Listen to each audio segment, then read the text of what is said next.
Suddenly exploded as crews were mopping up just north of Winthrop. Tom Craven, Jessica Johnson, Karen Fitzpatrick, and Devin Weaver were all using fire shelters at the time, and their deaths eventually led to better safety measures for other firefighters. And Travis, you actually covered this tragedy as a reporter in Yakima back then. I remember it like it was yesterday. Yeah, the summer, it was July, early July 2001. Very similar weather conditions. It had been an incredibly dry summer. One of the things that, as MJ was talking, I remember going to the location where those firefighters were killed. Just such steep canyons. The wind can whip through there. The danger there when the conditions are dry is like no other place in the state of Washington. Things can change so quickly. I remember standing in one of those canyons where there was nowhere to go. You can't go this way, you can't go this way because it's sheer cliffs or a river, and the wind will change like that, and a fire can just rush over the top.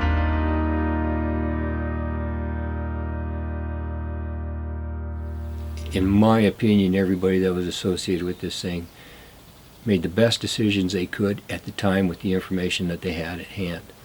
We had worked a regular day at work at the district in Natchez, didn't go on any fires or anything, and we were told right before we got off work that there's a new fire that was started, the Libby South fire, and so we'd most likely end up going to that later. So, just kind of wait around your phone because chances are you're going to get a call.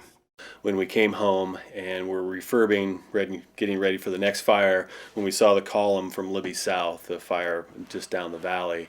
So we kind of knew that our rest and relaxation period was going to be short. We were probably going to go right back out. So with that in mind, we kind of drug our feet, got our things ready, and when we were done with that, it appeared as if they didn't really have an assignment for us, so we went home. But we were only home for maybe half an hour and called back up. And so that kind of slowed down the response. You could still see a really well-developed column from our station, which is 50, 60, 70 miles away. By the time we got loaded up and got moving, we didn't actually get up into the Met Howe until probably 2100, something like that. The Northwest Regular 6 crew had been ordered, and they traveled throughout the night. They started dispatching somewhere around midnight. We did get a call to go start heading up there, and I lived up at the White Pass Work Center. I rounded up some people. We ended up driving to Natchez, picking up our work trucks, and then drove to Cleveland, picked up Tom Craven where he lived, in Ellensburg. And then we drove up to Leavenworth where we met with Tom Taylor, Pete, and El Reese, the other half of our crew.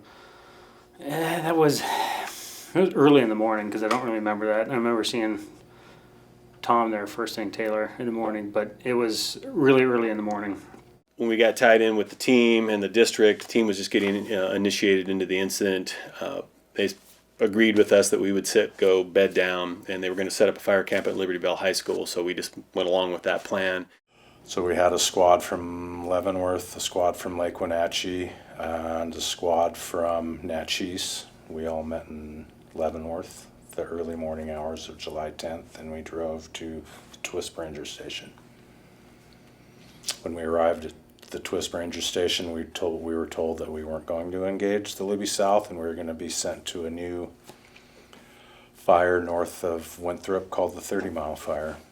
We drove up to the point of origin, got there we got there in the morning, and Entiat hotshots were already engaged and had the main portion of the fire secure, and they were on the other side of the river securing and putting line around numerous spot fires.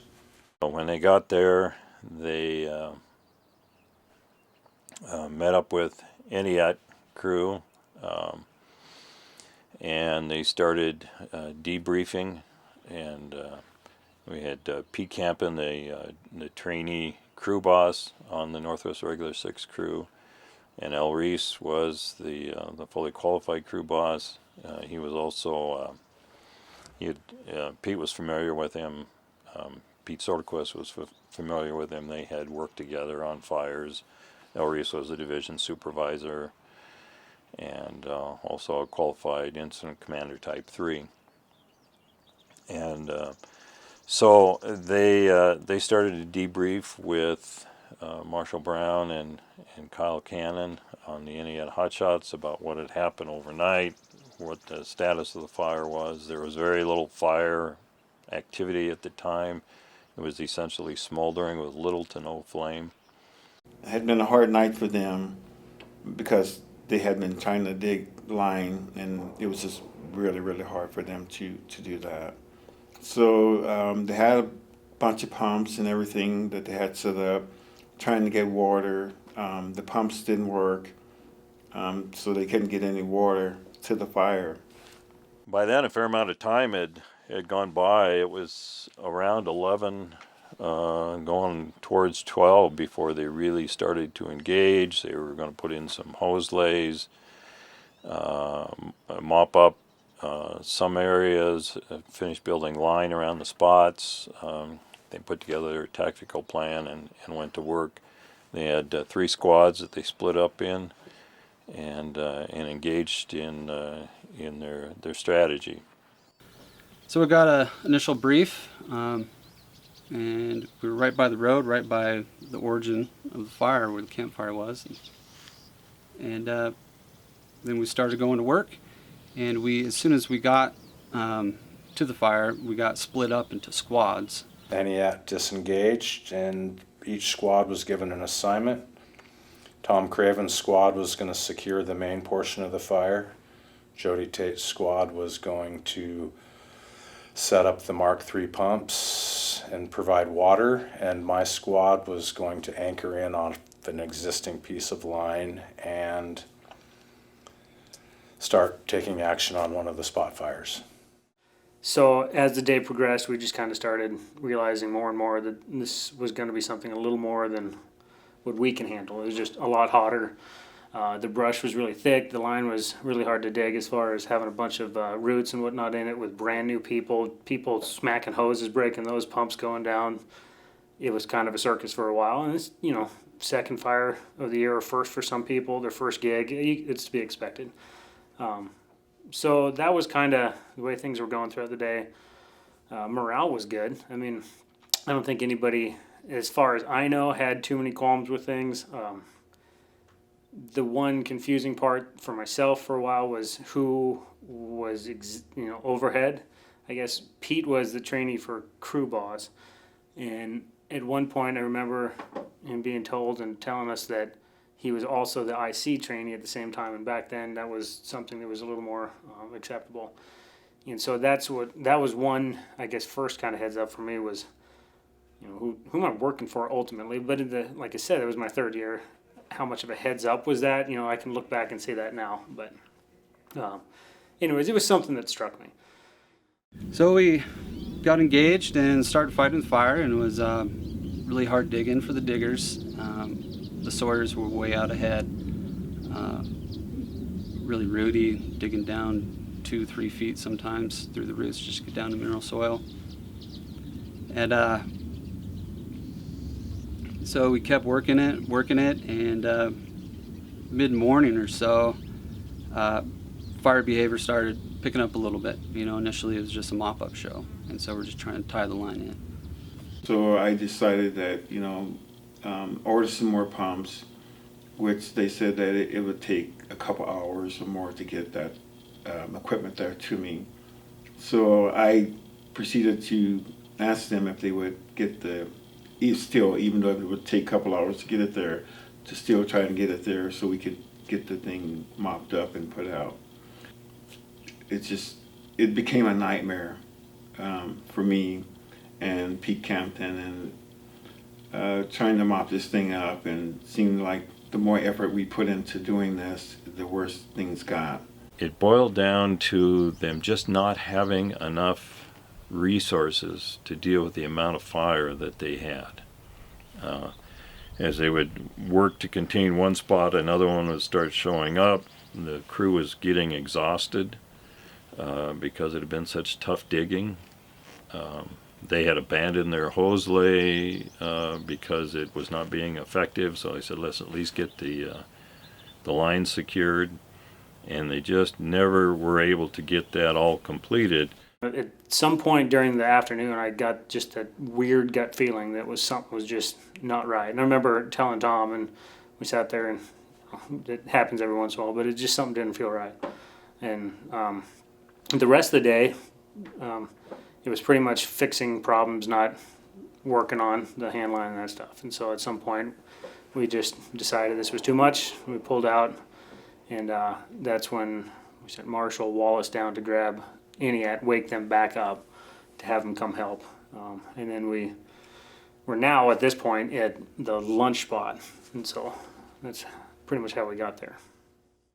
And it was hot, and I remember I didn't sleep at all because it was just too hot. Even in the shade, it wasn't a place where I was going to find them. You know, I just couldn't. I would sat by the river for a while and tried to cool off. And anyway, the point being that it wasn't good sleep. We didn't really get much sleep, and I was back in my bag, kind of laying in the shade again, trying to get some sleep when another vehicle rolls up, which again indicated something was about to change. And sure enough, it was one of the crew members from NWR number 6, and they needed help. And so, you know, I walked over there and talked to Marshall a little bit, and we kind of made the decision that we were going to spend a little more time here, letting the crew get a little more rest if we could before we went to help, not knowing what their situation was. Pete Campen, crew boss, trainee at the time, tapped me to go wake up the hotshots and tell them we need their help. And so I drove down the road and found where they're camping, and pulled down into the campsite, and everybody was in their skivvies. You know, it was a hot day. It was midday when I went down there, and I was tiptoeing around. Everybody was asleep, and finally found the Marshall Brown, the superintendent.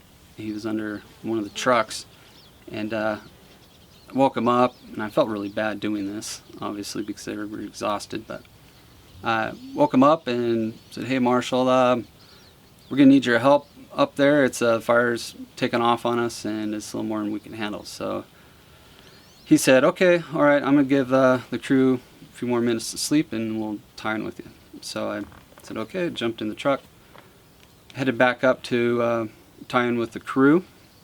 They hung in there very persistently, trying to contain these spots and to get it secured. So they ended up withdrawing.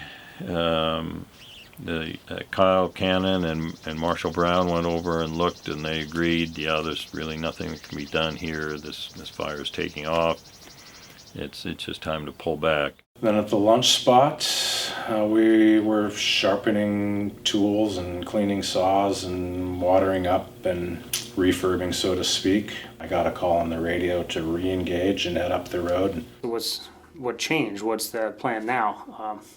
So all of a sudden, some people are engaging and a lot of people are sitting around, and then nobody's getting a briefing on what's happening. Sometime around this point where we're breaking for lunch, refurbing the tools, an engine had gone up the road to put out some spot fires. The whole objective was to keeping east of the road. And Pete Campen gave the call to load up in the vans, head up the road, and help in the engine. This was a big twist of fate for me. Grabbed my saw, went to go load up in the van, and by that point, this is the last words that Tom Craven spoke to me, but I went to go load up, and he looked at me and he said, "Sorry, Wallace, the van's full." And initially I was kind of put off by that because back in Natchez, Tom was my squad boss. The problem now is when we're driving up the road to go work on these spots, I remember looking out the window, driving by multiple spots, anywhere from a quarter size to football size, on the right side of the road, and saying out loud up front to Pete, "Well, why are we driving by these to go up further up the canyon to work on something? Why don't we work on the nearest thing closest to our safety, our anchor spot?" I mean, I just don't. These at some point are obviously going to get bigger, and so what's that? What does it matter? But I don't remember if there's no response or a response, whatever. But we continued on up, tied in with El Reese and the other squad. We got up to one engine and asked if they needed assistance, and they said, "No, we're fine. You may want to head up the road." So we headed up the road to where the second engine was and engaged that spot fire with the incident commander and the crew boss and Tom Craven's squad. And we started digging line around that spot. They called and they needed some people to go and help them mop up spots. So I took my squad and myself and 4 people up the road to help the engines mop up the spot fires. we pretty much hit most of the spot fires that we could hit at the time with what engines that we had. The other two engines came down the road and went back to the launch spot, and I got stuck with the one engine and a couple folks that were on that engine. So we mopped up what spots we had, and then we came back down to the launch spot and just hung out there. The other thing that happened was that the engines were ordered. Now there's, to this day, some confusion as to exactly how all of that happened, because you had a communication problem getting out of that canyon on the radio, and so they were using Gabe Hosso as air attack to relay messages back and forth. At one point, dispatch called Gabe and said, "We've got some engines available. Would you like to have those?" Gabe indicates that he had checked with El Reese, and they said, "Yeah, send them up." And so they agreed that resource would be helpful. So we pretty much put our lunch away, re-engaged to go help the engines put out spot fires. So then, somewhere along the way, when we were mopping up, there's a couple vans with people in it end up going up the road and dropping off people, which I didn't ask for any other people or any other assistance from the people that I already had. So El Reese is maintaining command of the fire. Barry George is gathering information for the transition, which was his normal role at that time. And Marshall Brown and Kyle Cannon decided to take a run up to the end of the road, sweep the campground, make sure there's nobody there, and head back out. We got out of the van, and as soon as we got out of the van, we stepped outside, and there weren't any spots anymore. It's just a wall of fire, as far as I can see, looking east and down canyon. With a few choice words, Campen said, "Get back in the van, we're heading out here." We didn't even engage at that point. As soon as we got out of the van, we were back in the van. Did about a 12-point turnaround and started going really fast down the road to try to get out of there, because the fire was pushing our position really hard at that point. As we were traveling down the road, that was later became the entrapment point, where the road makes a bend in the valley bottom. And at that point, we're traveling through that part. I just recall looking to the east, to my left, and see nothing but a big wall of fire. And I remember looking to the west side of the road. There's spots and fire already on the west side of the road. So I remember thinking to myself, well, there goes that objective.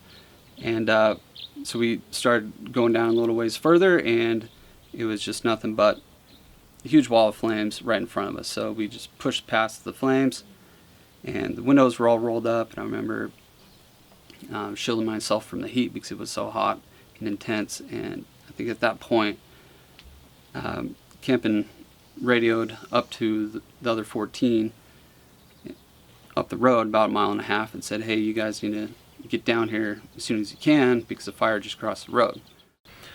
He said as they stood there getting ready to engage on that last spot, the river is about a stone's throw. I mean, it's very close to that particular location on the road. And just across the river, there was a little flat area, and there was a stand of timber there, and it was engulfed in crown fire. And this had been described by several other people also. The wind was at their backs as they looked across the river up at the fire going up the hill. And he says, we in the report were accused of being at the head of the fire. We really felt at that time like we were at the rear of the fire because the wind was at our back. It was burning away from us going up the slope. And he said, so we were just about to engage. We were watching this fire go up the hill. The wind was at our backs. And then we had a column collapse. And that's how you described it. The wind direction changed, and the smoke column from that crown fire across the river came over the top of us. And it deposited an ember shower. And we looked around and we immediately had hundreds of spot fires starting up. And Pete Campen said it was a situation where we didn't have to say anything. Everybody knew it was time to go. They barely got Pete Campen's van out of there. And while they're doing this, they're calling El Reese and saying, the fire's crossing the road. Marshall Brown was calling him. Pete Campen was calling him and said, you got to get out of there because the fire's crossing the road down here. You're going to get cut off. Another minute or two went by and we got another call with more urgency behind it, saying that we needed to get back to the lunch spot. So we loaded up the van. Tom Craven's squad started running down the road. We drove by him in the van and got up to a portion of the road where the main fire had crossed the road and made the decision that we weren't able to drive through it. So we turned around, picked up Craven and his folks, and we headed up the road. El Reese came up and picked us up, and we're just arms and legs hanging out the van, hopped in and started driving up to the deployment site. And on the way up, we had a decent conversation really amongst the whole group of, kind of what's going on, and we need to maybe looking for safety zones or anything like that, So we discussed wetter spots along the creek side, just rocky areas. So we had at least a discussion started of that. We weren't blind to the fact of what was going on.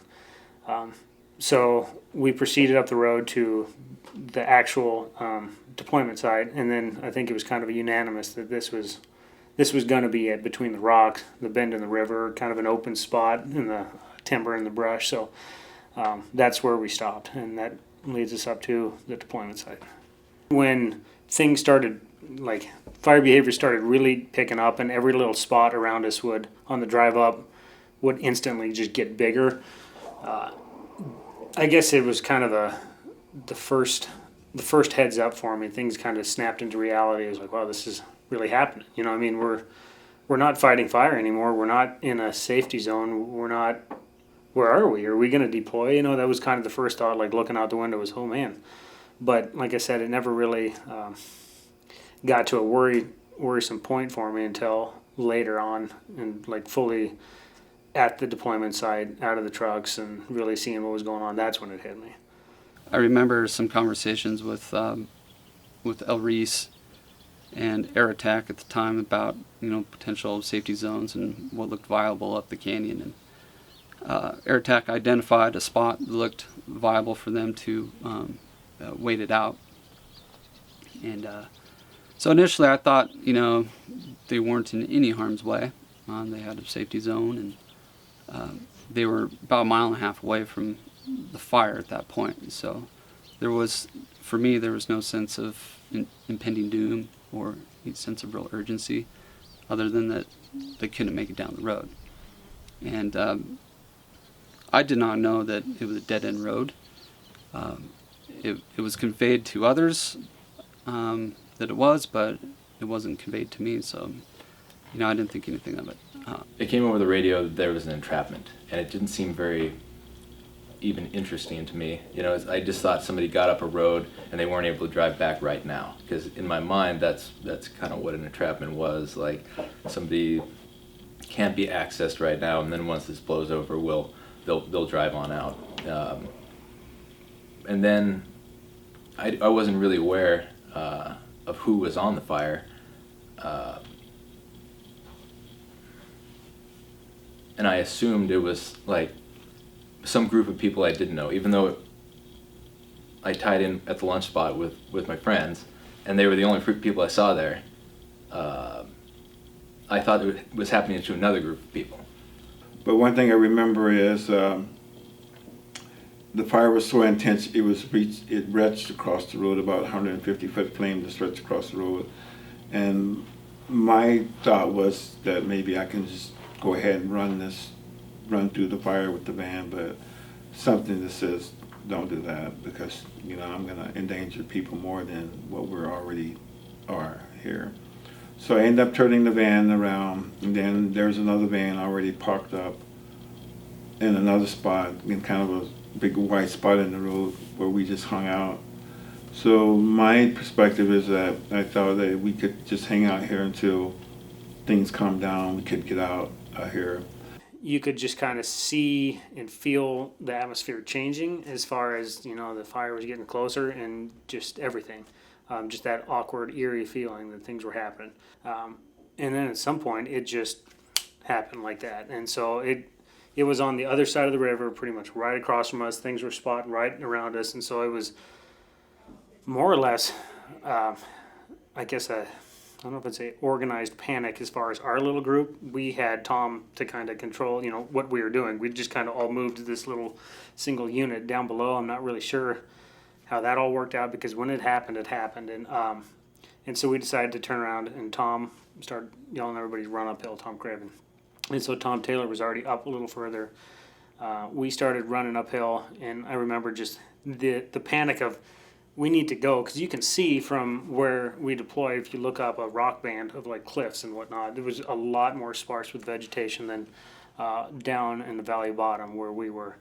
And I remember thinking, and Tom saying, that if we make it up there, we got a pretty good chance of being fine. Might have to pull some shelters over just to kind of cover ourselves from embers falling, but we'll be all right. I mean, there's really nothing to burn up there. But I mean, you're looking at it, and it's quite a ways up, and it's a far hope. But so I remember pushing Karen on her bottom, pushing her up the hill, like yelling at her to get going. But because of just the way that the wave of heat hit us, and we weren't going very far. So we went up, I don't know, whatever it was, 30, 40 feet. And then ultimately that's just kind of where we ended. And I remember Tom Taylor yelling, "Time to deploy shelters."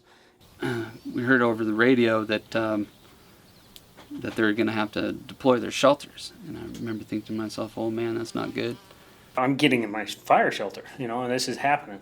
Yeah, Jessica was the closest to me. Tom was fairly close, and I could hear them talking. And at one point, I heard a scream, and it was Devin, and that was a real kicker too. Like, wow, what's happening out there, you know? And so I remember laying there just struggling to keep my shelter down because my hands were like trying to hold things down, and my elbows too were, you know, touching the shelter, so they were burning. 2 waves of the fire front went by us. I decided to take a deep breath and exit my shelter and run down towards the river. I guess I got in my zone because nobody else was. It's not like practice where, you know, you're telling everybody keep talking. It's really easy to say, but it's really hard to do. Everyone kind of gets in their zone. You know, and that was the case in our scenario. I'm sure there's plenty of others where people do a good job of talking with each other, and that's key, really. When you start letting people get in their own zone, then, you know, things happen. And so I remember sitting there thinking just a million different thoughts, you know, and thinking, you know, like, well, they always say stay in your shelter no matter what, you know, and they always, you know, say all these different things, and you never get out. And so I just remember thinking, well, then I don't have gloves. I'm not in the best situation. I just saw what it's like out there, so I'm just going to stay here, take a deep breath, close my eyes, relax, and then, you know, wait for it to go over. So I basically started doing that, and then I started realizing what I'm basically doing is just preparing myself to die. Take a deep breath and relax and close your eyes, and you're in the condition you're in. Like, this isn't working, obviously. Like, my hands are killing me. I can't hear anybody. I know what it's like outside. It's just isn't going to work out. So I decided that I was done being in the shelter, so I decided to lift it off, and announce to the other guys who were there, I'm leaving. Like, this isn't working out. And I got no response. It was just that, I mean, as loud as it was in the environment, it was quiet. It was just eerie, calm, quiet. So I kind of had the idea that they weren't going to be following. And so I ran up the hill another 15 or 20 feet. I saw this big rock. It was like half the size of a Volkswagen Bug. I decided in my head that what I needed was shelter of something, you know, and so in my head, that was the next best spot to go as a shelter. So I went up and stood on the upriver side of that. And I can, for a while there afterwards, you can still go up and see my bloody handprint sitting there. And so I was able to sit next to that and kind of recollect my thoughts and figure out what's next, what's the next move. you know, looking back, obviously it wasn't shelter in any way, shape, or form, but mentally. And so as long as that worked, that worked. And I knew that's what I needed, was just something that was going to help me mentally figure out what was going on, what I needed to do to keep moving around. So then as soon as that really hit me, it was like, well, this isn't really shelter. I mean, it got me from point A to point B. Now I need to get out of here too. So then I ran further up the hill, up the rocks, to kind of get a vantage of what was going on, to get a big picture scenario of the road, where the van was, if the river was a good option, all this stuff. So I remember looking down and seeing the van sitting completely intact. I could see the river kind of through the smoke. And then there was this huge log that was laying perpendicular to the roadway that was just completely engulfed. And that was over to the right of me a little bit.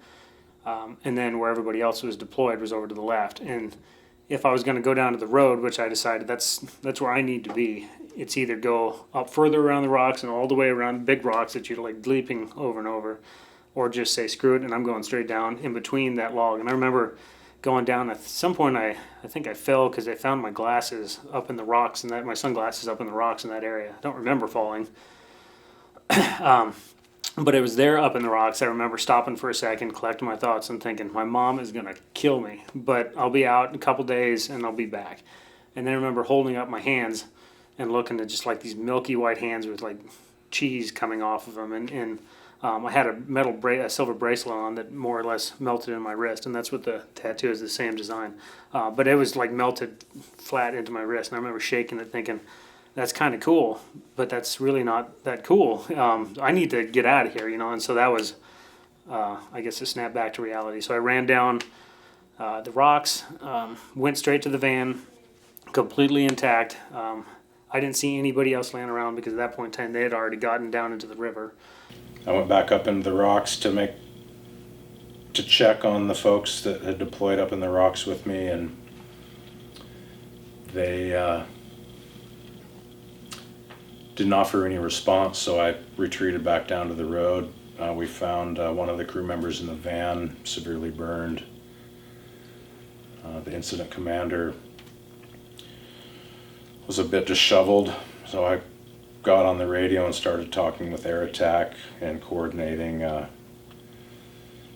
with the Aniat hotshots to come up and help us out. But as you'll find out walking up there, the rocks are big and jumbly, and just there's no real seal when you lay down flat in a shelter like it would be laying right here. So what you're taught, digging your little hole for your breathing space, that's not going to happen. Getting the shelter to be seamed down, that's not going to happen. Clearing all burnable debris, you're not going to get your shovel out there and do that up there. So that's what you had to deal with, and so that's what we dealt with. So we deployed shelters. I got in, and I remember thinking, all right, so now this is kind of stage one of this whole thing. It's really happening. I'm in my shelter. My squad from back home in Natchez were up there, and there was only myself plus one down out of harm's way from our original squad back in Natchez. So I really wanted to be with them, you know, and even though I was out of harm's way, I just wanted to be there and be with them. Essentially, I learned how to fight fire in one day, and it cost 4 people their lives.